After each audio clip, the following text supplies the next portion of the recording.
누가복음 11번째 묵상하는 시간입니다. 멀쩡하게 생기시고 또 집도 괜찮게 사는 부인이 미쳤다고 하는 소문이 났습니다. 그분이 사는 아파트에 소문이 났는데요. 이 부인을 만나면 교회를 가든지 안 그러면 먼 곳으로 이사를 가야 된다. 이렇게 소문이 났다고 합니다. 저쪽 그 신천, 마포, 서대문 요쪽에 사시는 교회 집사님이셨는데요. 하도 전도를 잘한다 해서 저희 또 전도하는 그런 그룹이 있었으니까 저희들한테 와서 간증하셨어요. 진짜 봤어요. 아주 오래전이지만 기억을 합니다. 그러니까 무슨 소리를 해도 가서 예수 믿으라 하는 거예요. 지금 같으면 법에 좀 문제가 있지만은 그 당시는 또 그게 됐으니까 아무리 모욕을 해도 예수 믿으라 하니까, 그러니까 어떤 분이 진짜 그런 일이 있었대요. 아파트에서 이 부인 때문에 산 위에 있는 단독주택으로 이사를 갔대요. 저 사람 만나기 싫어가지고. 그런데 그렇게 멀지 않은 곳으로 갔는데 어느 날 보니까 밑에서 사람이 올라오는데 그 부인이 올라오더래요. 너무 놀래가지고 마당에 있는 버리려고 내놓은 캐비넷 안에 숨었대요. 그걸 또 구태여 열고 찾아내서는 예수 믿으라고. 그래서 결국 예배당 왔답니다. 이럴 줄 알았으면 이사 하지 말걸. 예, 그런 예도 있고요. 어떤 분은 신호등에 걸려서 이 건널목에 차를 세우게 되면 창문을 내리고 좀 길을 가르쳐 달라고. 요즘은 그렇게 못하죠. 세상이 험해져서. 그럼 와서 이제 얘기를 해준대요. 얘기를 해주면 끝에 예수 믿으세요 그런대요. 그러면은 어떤 분은 미쳤다라고 얘기한대요. 그래도 화가 안 난대요. 열받지 않는데요. 내가 좋아서 하는 일이고, 그리고 하나님이 부탁하신 일이시니까 전혀 개의치 않는다는 거예요. 내가 좀 모욕을 당해서 이 사람들이 예수를 믿어 구원을 받게 되면 그것만큼 더 귀한 일이 어디 있냐는 거예요. 이 자세를 기뻐하셔서, 참 자존심 상하는 일인데 자존심 하나도 안 상한대요. 괜찮대요. 하나님 기뻐하셔서 부탁하신 거니까 괜찮다는 거예요. 그러니까 이걸 기뻐하신 거예요. 하나님이 기뻐하시니까 모든 게 되는 거죠. 모든 게 되는 거예요. 하나님만 기뻐해 보세요. 뭘 못하겠어요. 그러니까 교회에서도 인정받고, 세상에서도 인정받고, 자녀들 인정받고, 너무너무 모든 것이 축복 가운데 살게 되었다고 하는 그런 고백을 들어 보았습니다. 참 좋은 일 하신 분들이죠. 그러나 다 좋아하는 것은 아닙니다. 좋은 일 했으면 좋은 일 한 것만으로 감사하고 그 이상은 생각하지 말아야 됩니다. 다 이해하는 게 아니고요. 다 좋아하는 것은 아닙니다. 다들 이해할 수 있게끔 최대한 노력을 해야 되지만, 다들 좋아해 주지 않는다고 해서 낙심한 일도 아닙니다. 하나님이 기뻐하시면 그것으로 만족하면 됩니다. 그리고 사람들이 좋아해 주면 고맙다고 하면 됩니다. 하나님 기뻐하시면 되는 거예요. 그 이상 생각하니까 피곤한 거예요. 흔들리는 거예요. 세례 요한은 참 좋은 일을 지금 하고 있습니다. 대단해요. 이거 우리 보고 하라 그러면 하겠어요? 빛도 안 나는데 별로. 이거 하겠습니까? 이걸 수용하고 기쁨과 충만함으로 잘 하는데, 회개의 세례를 베풀고요, 사람들로 하여금 회개하게 해서 구원으로 오신 예수님 만나는 길을 좀 열고 있어요. 얼마나 좋은 일을 하고 있습니까? 그리고 구체적인 그 과정에 대해서 오늘 말씀은 잘 기록을 해주고 있습니다. 세례 요한이 오늘 말씀에서 잘한 것 첫 번째는 제법 많은 다양한 직업군의 사람들이 오는데 그 사람들에게 회개하는 방법을 가르쳐줘요. 어떻게 하면 된다. 회개하라 선포만 하는 게 아니고 이런 방법으로 하면 된다. 그러면서 얘기합니다. 회개에 합당한 열매를 맺어야 된다. 일단은 죄를 뉘우칠 것이고 그 뉘우침에 합당한 새로운 삶을 살아야 된다. 이제 하늘 기준에 맞춰 살아야 된다. 이게 회개다. 이렇게 말씀을 선포하고 있습니다. 참 잘한 일이에요. 이사야서 1장 16절 17절 말씀에 보면은 회개에 대한 대목이 나오는데요. 이사야 1장 16절 17절 말씀 제가 읽어 드리겠습니다. 너희는 그거는 화면을 빼주시고요. 너희는 스스로 씻으며 스스로 깨끗게 하며 내 목전에서 너희 악업을 버리며 악행을 그치고 선행을 배우며 공의를 구하며 학대받는 자를 도와주며 고아를 위하여 신원하며 과부를 위하여 변호하라. 이렇게 말씀하고 있습니다. 스스로 씻으라고 하는 것은 깊이 뉘우쳐라. 스스로 깨끗게 하라는 것은 옛날 일에서 벗어나라. 악을 버리고 악행을 중단하라. 이건 알고요. 악을 버리기 위해 선을 배우라. 선을 배우라. 이 똑같은 환경에서 악으로 풀지 않고 선으로 풀기 위한 방법을 배워야 된다. 그렇게 얘기를 하고요. 공의를 구하고 어렵고 학대받는 자들을 도와줘야 된다. 이게 1장 16절 17절 말씀이 얘기하는데 이유는요. 하늘 문이 닫혔어요. 기도해도 안 들으세요. 하늘 문이 닫히면 동서남북 문이 열려져 있다가도 닫혀요. 그런데 동서남북 문이 닫혀져 있어도 하늘 문이 열리면 차례로 문이 열려요. 근데 지금 이 상황은 하늘 문이 닫힌 거예요. 그 별거 아니라고 생각을 했는데 다 닫혀지는 거예요. 자꾸 닫혀지는 거야. 그게 뭐 때문인지 아냐? 너희 죄 때문이다. 회개하지 않으면 이 문은 열리지 않는다. 이렇게 말씀을 하고 있습니다. 그래서 세례 요한을 보내신 거예요. 회개, 지난번에 말씀드린 것처럼 죄인이다 하는 말 굉장히 기분 나쁜 말이죠. 회개하라는 말 굉장히 기분 나쁜 말인데 이 단계를 거치지 않으면은 방법이 없어요. 그래서 지금 상황이 녹록치 않으니까 구체적으로 너희를 회개해야 된다.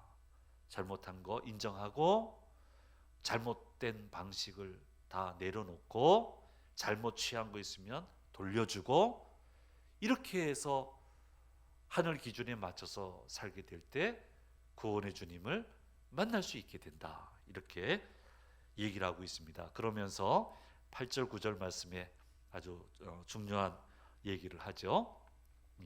같이 읽겠습니다. 그러므로 회개에 합당한 열매를 맺고 속으로 아브라함이 우리 조상이라 말하지 말라. 내가 너희에게 이르노니 하나님이 능히 이 돌들로도 아브라함의 자손이 되게 하시리라. 이미 도끼가 나무 뿌리에 놓였으니 좋은 열매 맺지 아니하는 나무마다 찍혀 불에 던져지리라. 지금 유대인들은 아브라함의 자손이다. 그 자긍심을 가지고 있어요. 그러니까 하나님 우리 버리지 않을 거다. 그 존중은 하셔요. 그러나 아브라함의 자손이기 때문에 모든 게 해결된다. 그건 아니에요. 그건 아닙니다. 기억은 해주세요. 그래서 그렇지 않은 사람보다 기회를 더 주세요. 틀림없어요. 내 부모님이 예수 잘 믿었으면 주를 위해 충성했으면 가만 보니까 기회 주시더라고요. 할 말 없더라고요. 나는 못 얻는 기회를 얻더라고요. 기분 나쁘지 않아요. 그 부모님이 참 열심히 하셨지. 전 인정해요. 왜냐하면 그래야 내 아이들도 괜찮잖아요. 다 그런 거니까 괜찮아요. 근데 아브라함의 자손이라고 다 넘어가는 게 아니다. 도끼가 나무 뿌리에 놓였으니 늦기 전에 돌아와야 된다. 그렇게 하면서 우리 11절 이하의 말씀에서 구체적인 회개의 삶에 대한 원칙을 말씀해 주고 있습니다. 예. 이게 세례 요한이 지금 잘하고 있는 첫 번째 대목입니다. 그래서 이거 못 피해가는 거예요. 동서남북 열려 있어도요, 하늘문 닫으면요 차례로 다 닫혀요. 네. 아무리 우겨쌈을 당하여도요, 하늘문만 열려 있으면 차츰 열려요. 문이 열려요.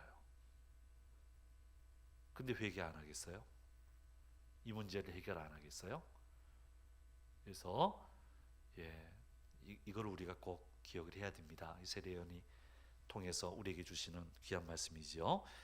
또 세례 요한이 잘한 것 두 번째는 자신에게 주어진 사명과 한계를 기쁨으로 받아들입니다. 세례 요한 몇 장 안 나와요.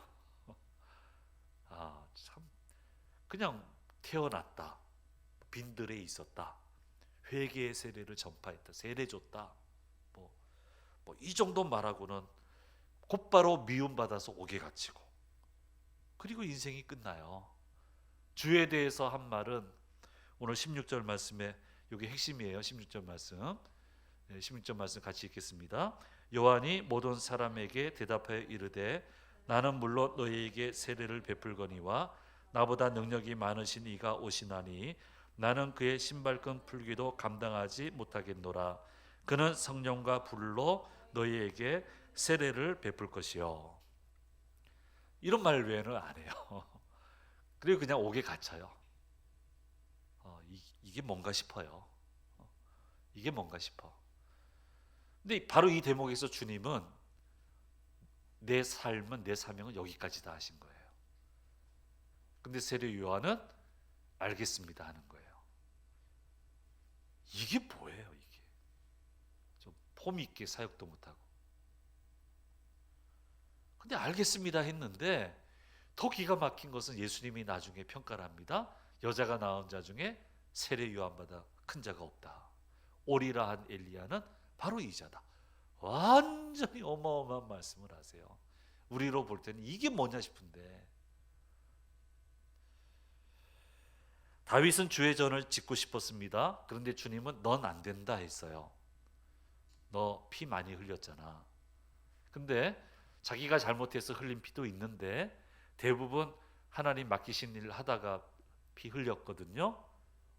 얼마나 억울해요. 근데 다윗이 뭐라고 그래요? 알겠습니다 그래요. 근데요, 저는 못 지어도요, 내 아이가 이거 준비해서 지으려면 어렵습니다. 그러니까 재료만이라도 좀 준비하게 해주세요. 그래가지고 그건 허락하셨거든요. 그러니까 재료를 준비해요. 그래서 솔로몬이 완성을 하잖아요. 잘 살기는 솔로몬 시대가 더 잘 살았거든요. 근데 기억하는 것은 다윗을 더 기억합니다. 하고 싶다고 다 할 수 있는 거 아닙니다. 하도록 허락받은 것만 할 수 있는 거예요.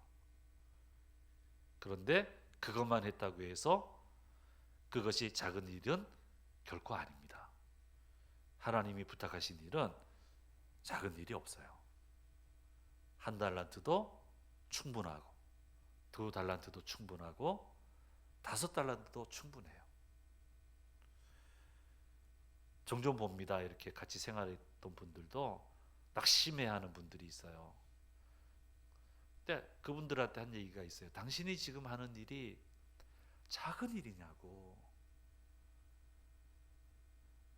하나님 나라에서 그게 작은 일이겠냐고. 당신 같은 사람이 이 일을 한다는 게 그게 작은 일이냐고. 이거 사건 아니냐고. 왜 그렇게 생각하냐고. 얼마나 귀한 사역이에요. 그래서 귀하게 생각하고 받아들여야 되고, 기쁨으로 내게 맡겨주신 일들을 감당해내야 됩니다. 그래야만 성공적인 인생이 되는 겁니다. 세례 요한 이게 뭡니까 이게 도대체?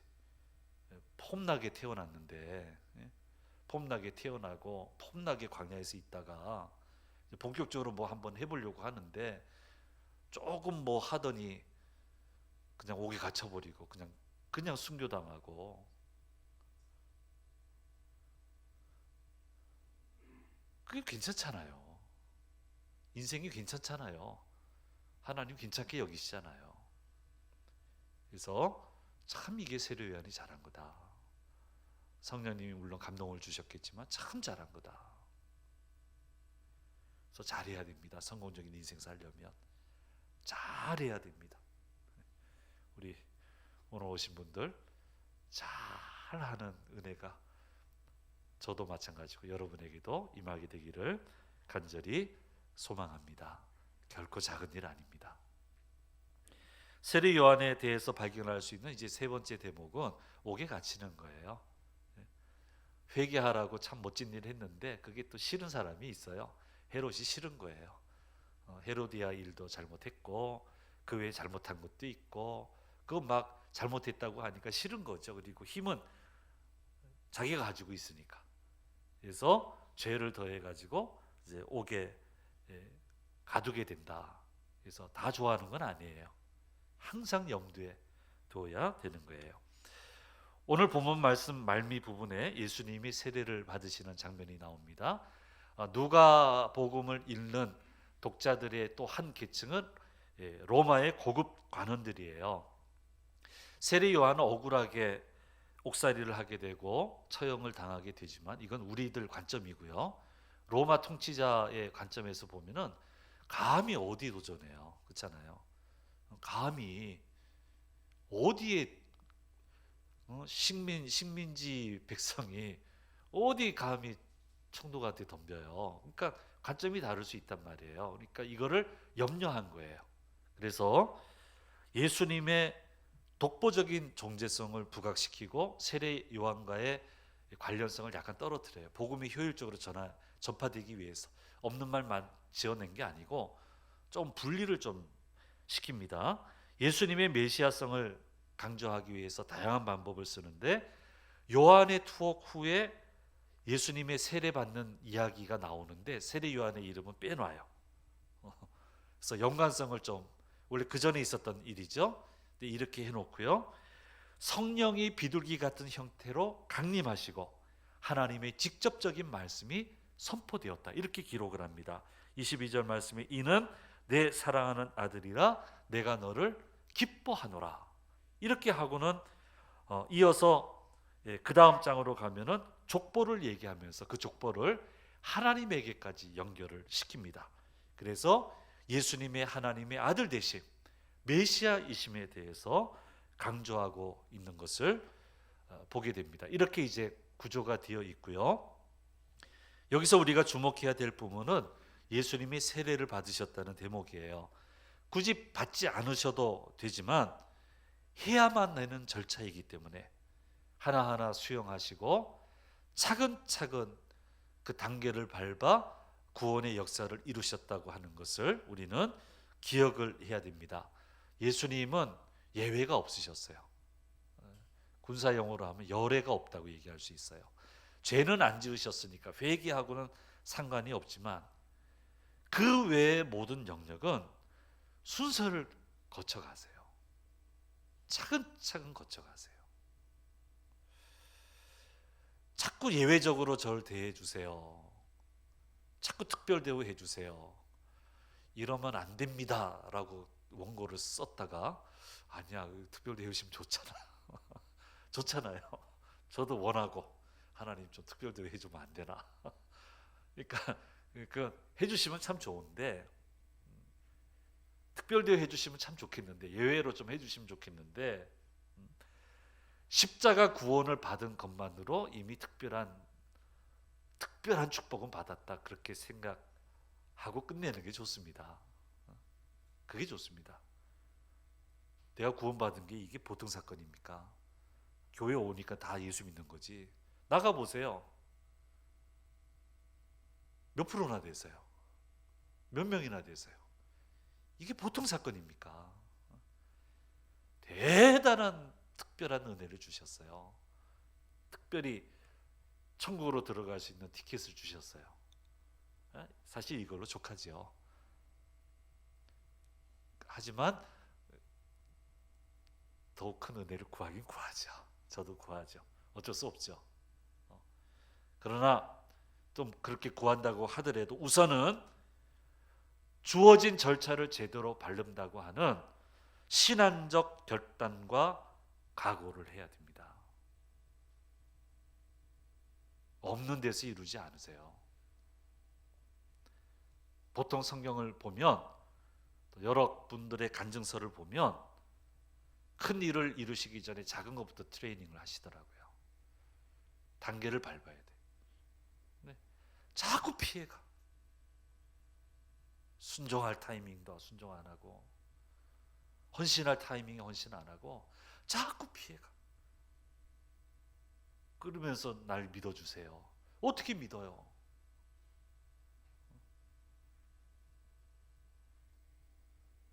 계산 많이 하는 사람들 다 봤지요.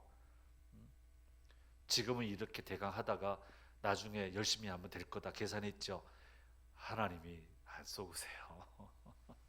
기회 안 주세요. 기회 안 주세요. 그래서 좀 신앙이 병들면 안 됩니다. 각오를 해야 돼요. 단계를 밟을 거다라는 각오를 해야 돼요. 그래서 좀 안 좋은 단계는 좀 빨리 지나가게 해주시면, 안 거치고 가면 제일 좋고, 그러면 제일 좋고, 거쳐야 되는 거라면 좀 주님이 은혜 주셔서 좀 속도를 내서 지나가면 좋겠다. 뭐 이 정도 좀 희망? 그러나 각오는 단계를 밟아 가겠다고. 하나님 이 단계 거쳐갈 때 은혜 주셔서 무너지지 않고 더 우뚝 서게 해주시고, 우리 성경에 나와 있는 표현대로 이 단계를 밟고 난 후에 30, 60, 100의 그런 결실을 얻도록 주님 인도해 달라고. 그렇게 하는 게 아주 중요합니다. 주님은 순종하셨습니다. 그래서 역사를 이루셨습니다. 그렇기 때문에 주님을 우리가 순종으로 만나야 돼요. 그래서 주님 만나는 방법 여러 가지예요. 사랑과 사랑으로 만나고, 헌신과 헌신으로 만나고, 순종과 순종으로 만나야 돼요. 주님과 만나면 일이 되는 거예요. 이렇게 만나야 되는 거예요. 결국 이 모든 것의 초점이 무엇입니까? 사람이에요. 사람의 구원이에요. 사람을 살리는 거예요. 세례 요한이 왜 이렇게 합니까? 사람 살리려고. 구원의 역사를 이루려고. 예수님이 왜 이런 모진 과정을 거치십니까? 구원을 위해서, 살리기 위해서. 이 일을 위해서라면 주님은 무엇이든지 하셨어요. 하나님 나라는 사람을 버리고 일을 성취하는 법이 없어요. 하나님 나라는 항상 사람을 구원하시고 살리셔요. 그래서 우리가 주님을 신뢰하는 거예요. 주님을 의지하고 따를 수 있게 되는 거예요. 이게 우리의 초점이에요. 모든 사역의 초점이고, 믿음 생활의 초점이 바로 여기에 있어요. 하나님은 사람을 버리고 일을 하지 않으세요. 그 사람과 함께 일을 하세요. 이 원칙을 잃어버리지 않는 그곳에 하나님은 역사하시는 거예요. 사업을 해도 이 초점을 잃어버리지 않는 사업장을 지켜주시더라고요. 일으켜 주시더라고요. 한 사람을 봐도 이 초점을 잃지 않는 사람을 붙드시고 인도해 주시더라고요. 우리가 이것을 놓쳐서는 안 됩니다. 그러면 이렇게 되기 위해서 우리가 반드시 거쳐야 되는 과정이 무엇입니까? 낮아짐과 포기예요. 세례 요한에게 세례 받으신 예수님 얼마나 낮아지십니까? 죽기까지 복종하셨다고 하셨어요. 세례 요한은 어떻습니까? 얼마나 많은 걸 포기합니까? 그러므로 좋은 신앙인이 되려면 용기가 필요해요. 신앙의 훈련은 하나의 버리는 훈련입니다. 하나님은 큰 복을 주시기 전에 포기하고 버리는 훈련을 먼저 시키시는 것을 성경을 통해서 우리는 깨달을 수 있습니다. 아브라함은 모든 사람이 흠모할 만한 귀한 믿음의 조상이 됐는데 하루아침에 된 거 아니죠. 정든 고향, 쌓아놓은 기반 버려야 됐어요. 떠나야 되는 훈련을 시키셨어요. 한 번에 못 떠났어요. 주저 했지만 결국은 떠났어요. 인정과 욕정이 얽힌 사람이 하갈과 이스마엘입니다. 구에르치노라고 하는 이태리 화가께서 이런 대목들을 제법 많이 그리셨는데요. 아브라함이 하갈과 이스마엘을 쫓아냄이라고 하는 주제의 명화를 그리셨어요. 17세기 분으로 이해를 하는데요. 인정과 욕정에 얽혀 있는 사람이에요. 하갈과 이스마엘. 용감하게 포기했어요. 가장 귀중하고 소중한 아들 이삭도 용감하게 포기할 수 있는 그 용기를 인정받은 다음에야 믿음의 조상으로 하나님이 믿어주시고 신뢰하시고 그를 붙들어 주셨고 그의 가문을 통해서 믿음의 큰 가문을 이루어 주셨습니다. 이것이 초점입니다. 자, 누가복음 11번째 우리 묵상했습니다. 오늘 우리에게 주신 말씀, 여러분 이 말씀을 꼭 붙드셨으면 좋겠습니다. 좋은 일 많이 합시다. 좋은 일. 다 이해 못할 거예요. 괜찮아요. 하나님 기뻐하시면 돼요. 기뻐하시면 돼요. 내게 주신 거 귀한 거예요. 단계를 밟아야 돼요. 자꾸 피해가려 하지 말고 그냥 눈 딱 감고 일어나면 없어지리라 그렇게 하지 말고 그렇게 안 돼요. 밟아가야 돼요. 밟아가세요. 초점을 잃지 마세요. 낮아짐과 포기 두려워하지 마세요. 용기를 가지세요. 자, 이렇게 나아가서 우리 모두 성공하는 삶을 살아야 되겠습니다. 이 한 주간도 성공적으로 살아가는 귀한 한 주간이 되기를 간절히 소망합니다. 기도하겠습니다. 아버지 하나님 감사합니다. 누가복음 11번째 묵상 시간, 오늘 우리에게 주신 말씀을 묵상했습니다. 이 말씀대로 주님 정말 주와 함께 순종과 순종으로 만나서 사랑과 사랑으로 만나서 헌신과 헌신으로 만나고 포기와 포기로 만나서 멋지고 귀한 인생을 살은 세례 요한처럼 우리도 멋지고 귀한 인생을 살아가도록 인도하여 주시옵소서. 단계 밟는 거 두려워하지 말게 하시고 주님 믿음으로 밟아 나가면 30, 60, 100의 그 귀한 자리로 인도하신다는 믿음을 가지고 이번 한 주간도 힘있게 살아가도록 도와주시옵소서. 우리 주심재단 축복하셔서 더욱 힘있는 재단, 맡겨주신 사명 잘 감당하는 재단 되게 하시고 우리 3부 예배가 온 학기가 동원돼서 주님을 마음껏 찬양하는 그런 예배가 되도록 인도해 주시옵소서. 주께서 함께 하심을 믿고 우리 주 예수 그리스도의 이름으로 기도드립니다. 아멘.